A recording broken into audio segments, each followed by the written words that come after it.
Good morning, ladies and gentlemen, and welcome to the Hardwood Nation podcast with your main man, CL Anthony, and my other main man, Bryce Moore. What is going on, Bryce? Not much, man. I think feeling better than you might be this morning, but we just, no, I'm good. we just rolling with it. I'm smiling. We just rolling with it, okay? So,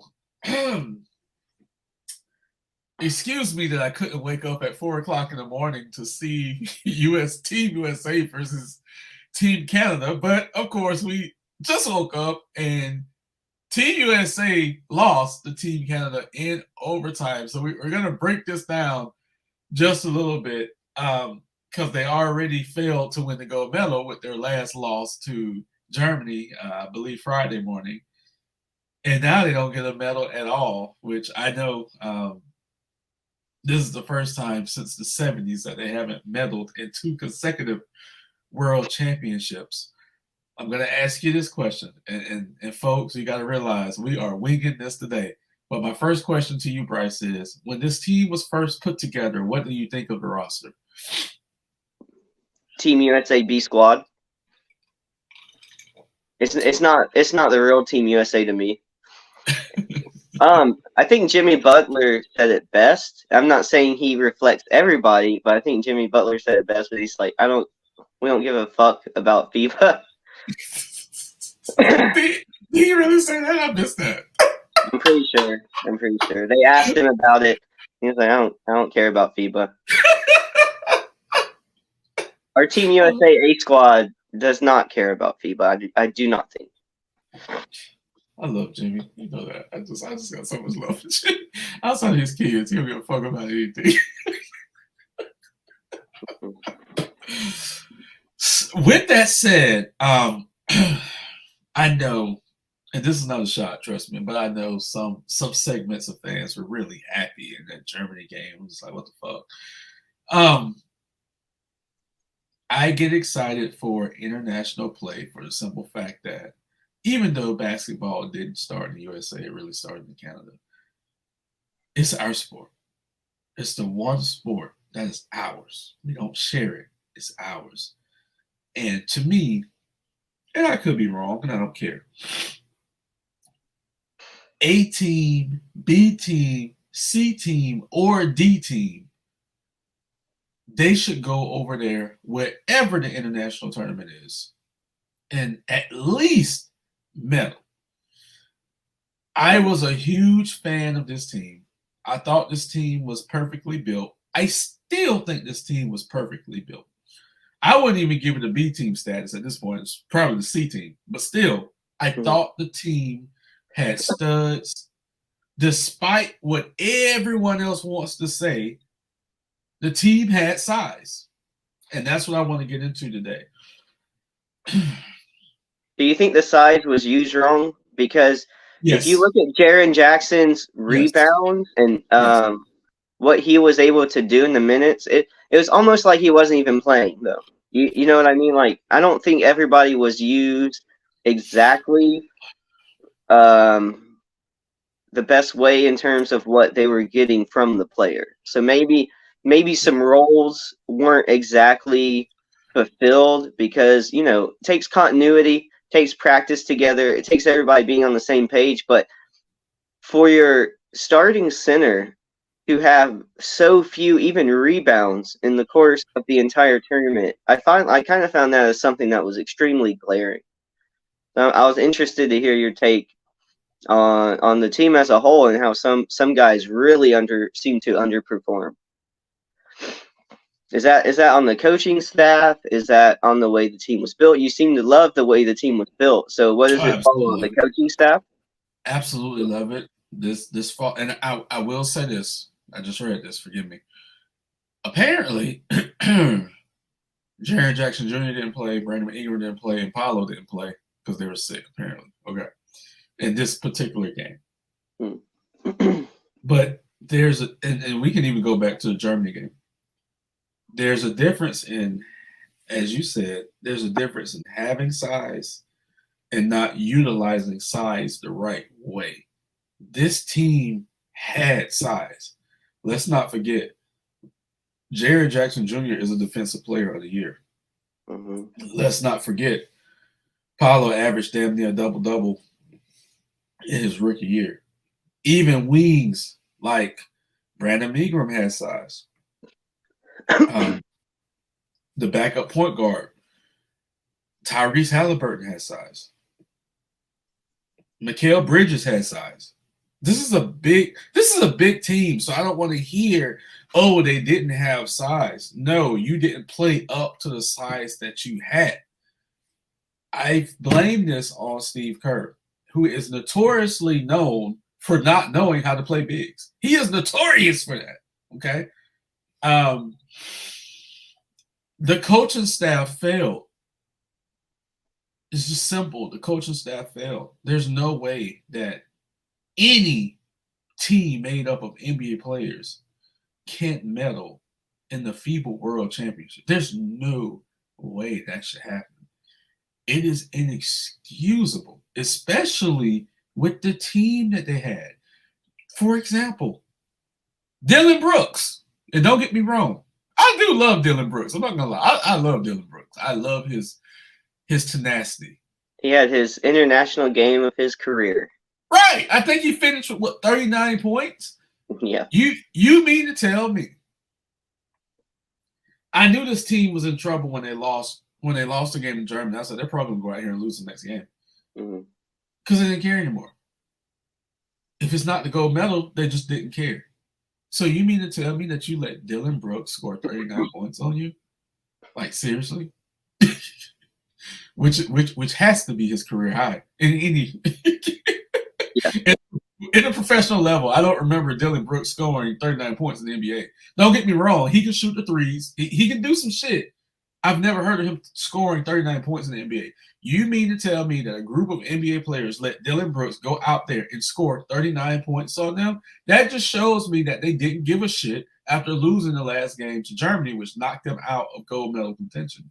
This is inexcusable. I'm sorry.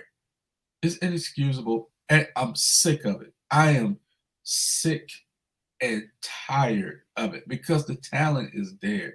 Even though you lost a chance to win a gold medal, you still have to go out there and give a shit. I'm sorry. And this notion that, oh, the top guys aren't there, so they're not going to win. That is bullshit, because if our D team went over there and gave a shit, they would fucking win. That's just the way it is. Literally this happened minutes ago. Right before we got on the podcast, I heard one of the commentators say, Team USA has to reevaluate everything. No, they fucking don't. We've heard this for 20 years. They fucking do not. My question for you is, how do you feel? Just give me your raw thoughts on how do you feel about the loss, not necessarily from a coaching standpoint, but how do you feel as a American citizen about this loss?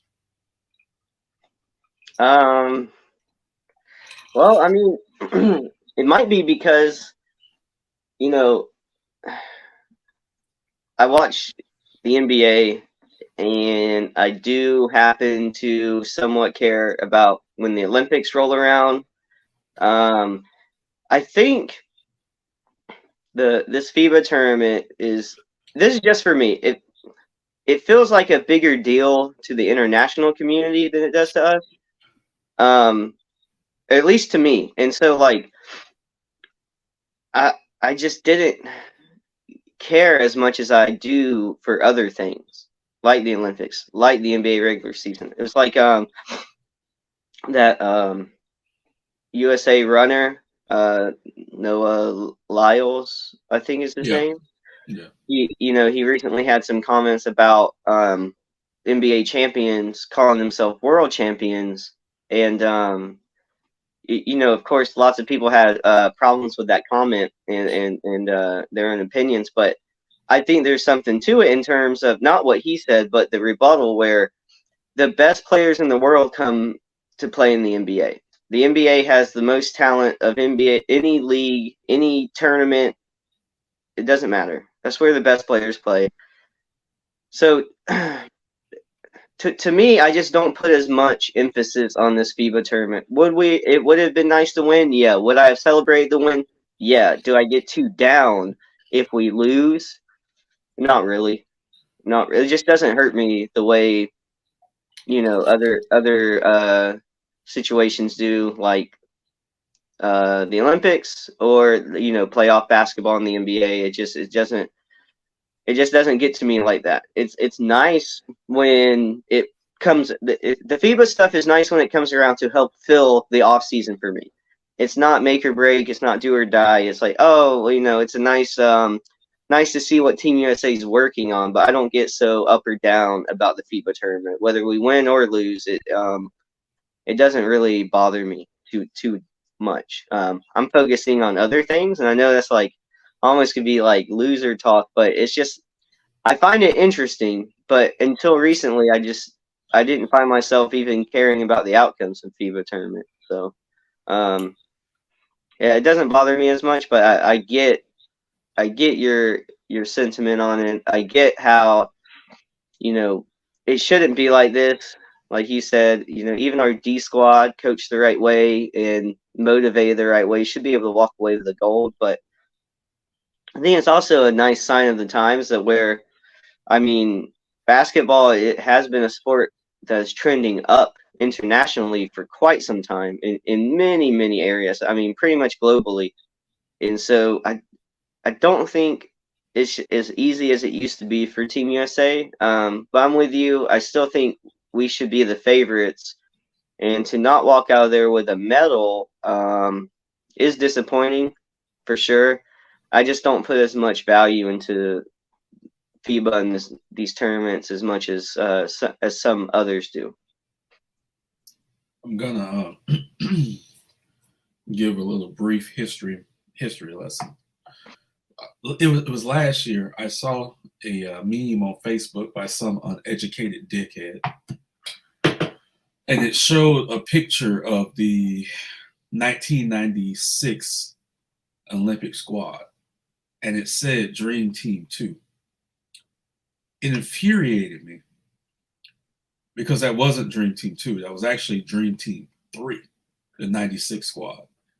Dream Team 2 was actually the World Championship squad in 1994. First Dream Team was in 92. I don't care if it's the Olympics or if it's FIBA. Anytime that we have a chance to represent our country with the, as you said, the best players in the world from the NBA, we need to win to remind the other countries on who's the top guy.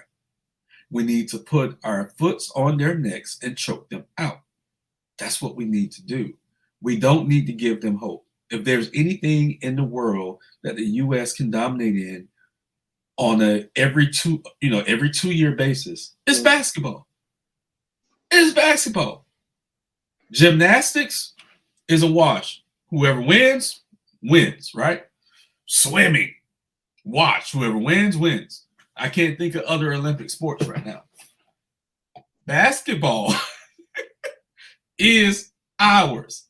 Mm-hmm. Men and women's. It is ours. And like I said, let's use Carmelo Anthony, who just recently retired. Carmelo Anthony gave everything he could in Olympic play. He really did. Did he score the most points? No. But he gave us shit. He gave us shit. And that's what you have to do. And something told me, like, Lord, when they lose to Germany and they can't get that gold medal, they're going to go out there and lay an egg. And like I said, I didn't see the game. Forgive me. I'm on the East Coast. I was not waking up at 4 o'clock this morning. I can't believe this shit. Because the talent was there.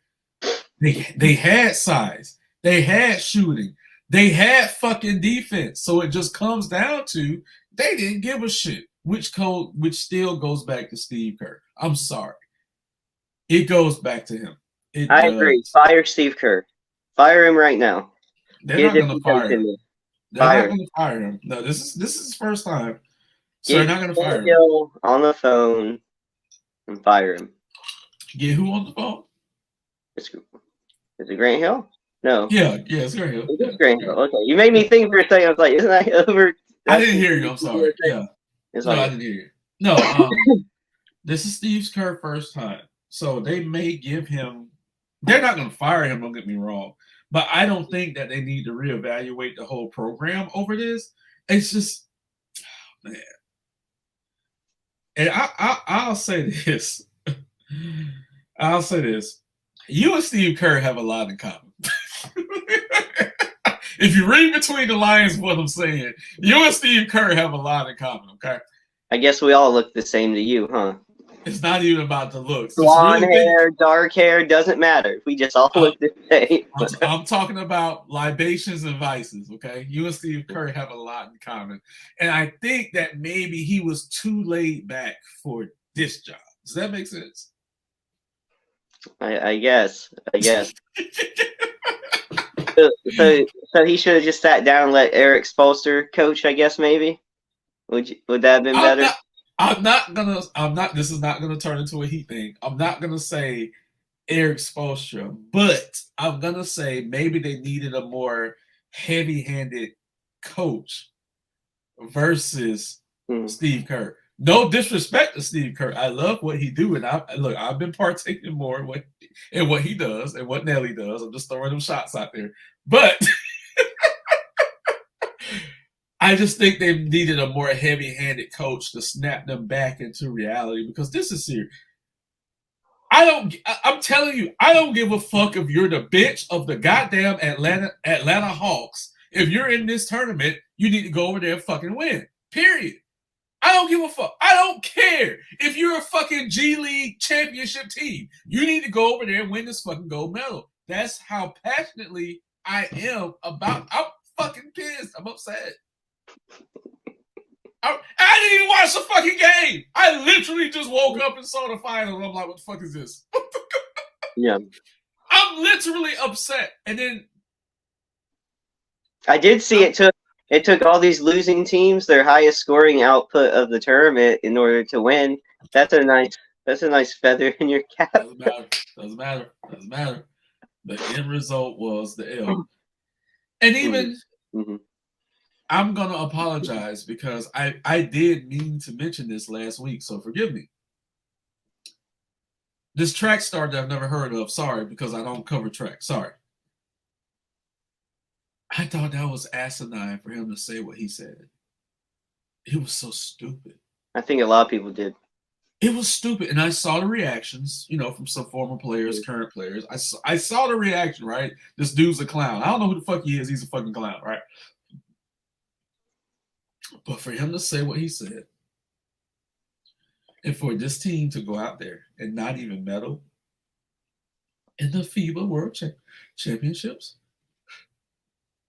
it's despicable. It's because it was like a self-fulfilling prophecy. His comments alone should have been enough to wake this team up and be like, okay, yeah, we can't lose now. We can't. Because international players, one, they turn professional when they're like 15 or 16. Dude, I heard stories of Ricky Rubio 5 years before he even came into the NBA. I got excited when I saw him for the first time. Like, I've been hearing about this kid, never saw him. We have to take this serious. We have to understand how the losses impacts the USA basketball program. This is a cluster. I'm sorry. This is a cluster. I cried when they lost to Puerto Rico in 2003. I was in my hotel room on a fucking beach in Daytona watching the game while everybody's outside on the beach playing. I'm watching basketball. I fucking cried when the Puerto Rico beat our ass. I'm just like, what the fuck is this shit? This is the first time I've seen Team USA lose. Forgive me, it was 2004. I was like, what is this? We don't fucking lose in international play. We don't do that. Especially with this team. Bro, Mikal Bridges, Anthony Edwards, Jaren Jackson Jr., Paolo, the white boy from Los Angeles, Lord. Jalen Brunson, Jalen Brunson. Brandon Ingram, Thank you. the least used Walker Kessler, The token white guy in Utah. Josh Hart. Thank you. A stud. I love you, Josh Hart. I do. A stud. Jalen Brunson, stud. Brandon Ingram, stud. Oh, even though he didn't play. Tyrese Halliburton, stud. How does this happen? So, like I said, again, I understand that, and this is no disrespect to Canada, who has R.J. Barrett, Dylan Brooks, and Shea Gilgeous-Alexander.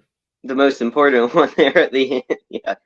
Who I love. I love Shea Gilgeous-Alexander. I can't He had even to say play. SGA. He had a play that dropped Mikal Bridges. Oof. SGA called me. SGA going to be a problem. I mean, he was already a problem. He been a problem. Don't get me wrong. He's getting better. He's getting even better. He's going to be impressive this next season. Yeah, if you need an agent, just call me. I got you. I don't think he does. I don't care. He needs to call me regardless. Let me stop. So yeah, Canada and me and you talked prior, and we talked about Canada. You said they're a strong team. So kudos to them for winning the bronze medal. Because this is no disrespect to Canada, they earned it. But I am going to disrespect every other country in the fucking world because we are the best when it comes to basketball. Yeah. Period.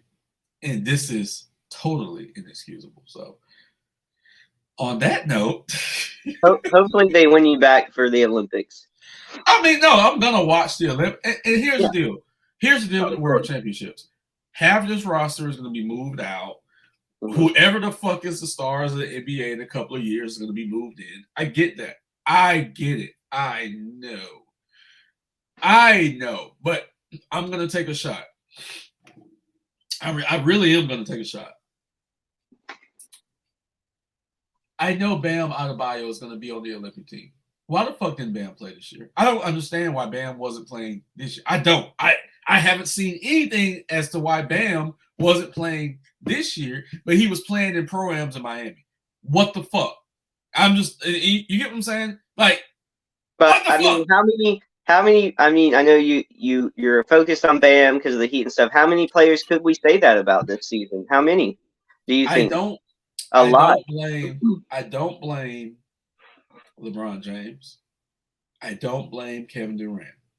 I don't blame players who've been there before, who's been there for a couple of years, who's already want to go middle. Those guys, okay, you do it a couple of times. I get it. You want your off season. But these young motherfuckers, they need to be in this fucking tournament. Like Jason Tatum, Jaylen Brown, who else? I don't think Jason Tatum has ever played for Team USA. Let me check this out really quick. But you're right. That's what I'm talking about. These are the players that we need to represent this fucking country. Dude, I don't think Jason Tatum has never been on Team USA since he's been a pro. I just Googled Jason Tatum Team USA, and the first thing that came up, why isn't Jason Tatum on Team USA? Okay, you ready for this?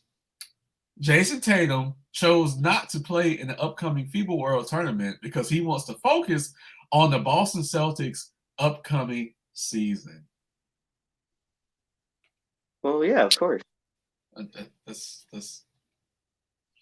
So that's where, and again, this is not Grant and Keel's fault because, like I said, this team was good. This team was good enough to win. But for young players like Tatum, like Brown, like Bam, this is how you start. They had to play. And I don't know what their reasons was for saying no. They had to play. Would the outcome have been different? Maybe. Who knows? But you have to. What is Jason Tatum waiting on? The Olympic berth? No, you got to play the World Championships first. I'm sorry. You have to play there first. Dwayne Wade did it. Kobe Bryant did it. Carmelo Anthony did it. This is what you have to do first. LeBron James. This is what you have to do first. So yeah, this is where I'm at. I am I'm not gonna say I'm surprised, but I'm disappointed that they went out there and laid an egg and let Dylan Brooks, full of light skin energy, score 39 points on them. I don't understand it. Brought out the light skin energy. Yeah, bro, Wow. I had to bring out the light skin energy. I had to I had to bring it out. Um, Today's podcast was already going to be about Team USA. I actually reached out to a guest, but they couldn't make it. So today was already going to be about Team USA. But when I tell you, I didn't expect to wake up and see the final score that I saw. Oh boy, Lord fix it, Lord fix it. Any final thoughts on, if you're Grant Hill, how would you do this? I know we can't force players to play, but if you're a Grant Hill, how would you fix this? I don't know. I don't know how. I don't know what the pitch is like in terms of trying to get certain players to come play. I don't know what that's like. I can't even really imagine it. So I don't know what Grant Hill can do other than change the coach. And I don't know if that's like, the end all be all answer. I know a lot of people were very critical of Kerr and some of the players that he had in at certain times. The games were on too early for me to watch them, so I've only been able to see highlights and some clips. So I don't know. I just have to, chuck it up to continuity and having players embrace their roles and play the right way. I know, like the biggest glaring issue for me, like I brought it up earlier, just even the rebounding from Jaren Jackson Jr. was abysmal. Like, how are you going to have like a couple rebounds against? It's like we had size, but we didn't play big. So the other teams that came in with legit big centers, they just bullied them. They got like double digit rebounds in every game. The centers is it's like, yeah, we play with size, or we have size, but we don't play like a big team. And I know Kerr's small ball offense is part of the reason why he even had Paolo at center. He wanted a guy who was able to be mobile, get a rebound, and then start a fast break, and the team used their speed and athleticism. I get that. But when your starting center can't even get 5 rebounds, there's something wrong there. There's something wrong. They're just getting bullied by these other legit big centers. And it's like, that seemed to be the biggest glaring issue for me. And then just the way the team played defense overall. But but Jaren Jackson Jr., for everything that he is, I have to look at him a little differently now, because he's not. He might be like a premier shot blocker, but I don't think he's as good at the center position, just with traditional center type duties now. He's not as good as I originally thought he was. He's more like a highlight blocking machine, and he needs to roam and move around in order to do that, and I just don't think it fit well with this team. And that's just one thing I got. That's one issue I picked up on the limited time I got to see. So I don't know. I think they have to almost come up with a different type of game plan. I mean, if you're going to keep Kerr, you kind of know what you're getting. It's like, is he the type of coach that can make big changes on the fly when they need to? I don't know. I don't know, because I don't know if he's ever really had to do that before in any substantial way. So I don't really know what the answer is, other than more time together as a team, maybe. I just don't know. I don't know, other than getting rid of the coach and continuity. These other foreign teams, they pretty much stay together and play together their whole time, their whole Right. career. Right. I mean, some of these guys that have been playing for foreign teams have been there from the beginning. Right. I mean, look at guys like for Germany, Dennis Schroeder. I'm not saying he's the best NBA player, but in terms of getting their offense started and where they need to be and knowing where the other players are going to be, that's a big thing. That it almost replaces talent sometimes just by having the team on the same page. Mhm. So one big thing, and they'll have this problem with the Olympics. Even if they bring in all these more all-star caliber players for Team USA, they're still going to have to learn to play together. I mean, Jaylen Brown and Jason Tatum haven't learned to play together in how many seasons in Boston? You're right. You're right.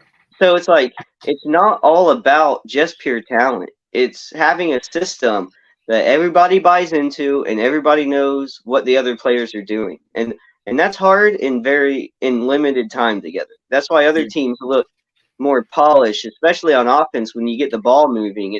It's easier for other teams to do what they want to do because they've been doing it for so long. I agree with you 100%. And they were with the Redeem team that started a 4-year commitment, and I don't know if they've went away from that. Um, but that's what you said was huge, and it's true. It's big, and I'm shocked. I'm disappointed. They're not gonna remove Steve Kerr. This is his first time there, No, so they're not gonna. That's the move they're not gonna make. no.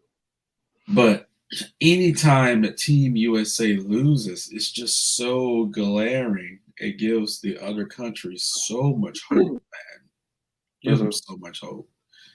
And it's like, in the most respectful way possible, we need to demoralize the other countries just to remind them there's no shot, there's no chance in hell.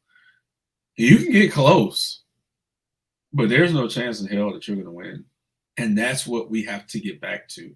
Yes, the other teams have gotten better. I get it. I know it. I get it. But we should still be blowing. There was a time when Team USA, and I'm telling you, there's a time when Team USA will win all these games, and the margin of how good the team was rated was by how many points they beat the other countries by. This was a thing. Yeah, I remember But some. Yeah. well, this team didn't blow this team out by 30 points, so they're not as good as this. That was a thing, right? And so that's dead. I'm not saying we should go out and blow teams out by 30 and 40 points anymore. That's not what I'm talking about. Because the rest of the world is better in basketball by virtue of that 1992 team. Um, Aside from your disappointment with Team USA and what you got to see throughout the tournament, what team surprised you the most? It actually would be Canada. Um, 1 second, I got a message. It actually would be Canada because they haven't been a quote unquote powerhouse. Um, but for them to do what they did, even though they didn't win the gold medal, but for them to do what they did in the tournament and win the bronze medal, Canada really shocked me because there was not the usual suspects like Spain, like Lithuania. You get what I'm saying? Like even the Slovakian team. Um, yeah, Canada really shocked me even before today. So they're the standouts. I'm happy for them because it looks like they're having a basketball youth movement up there. Back in the day, On paper, I thought Canada looked better than Germany. Germany surprised me in terms of how far they've been able to go because now they're in the gold medal game against. I keep forgetting who they're playing, but yeah, it might be. Germany surprised me the most. I thought they would be good, but I didn't think they would be. I didn't think they'd be in the gold medal game. Usually, Germany is one of the top teams, not necessarily a gold medal team, but usually they're ranked higher than Canada. So that, like I said, that's why Canada shocked me a little bit. But I don't even know when the gold medal game is. I'm not gonna wake up that early. Sorry, I may be able to check it No. out. But yeah, this today is just a shit show already. So um, that's gonna be it for this episode of the Hardwood Nation podcast. Please like, subscribe, and share our content. Drop comments below. Do you think Team USA was a failure? Let us know. And everyone stay safe, and we are out.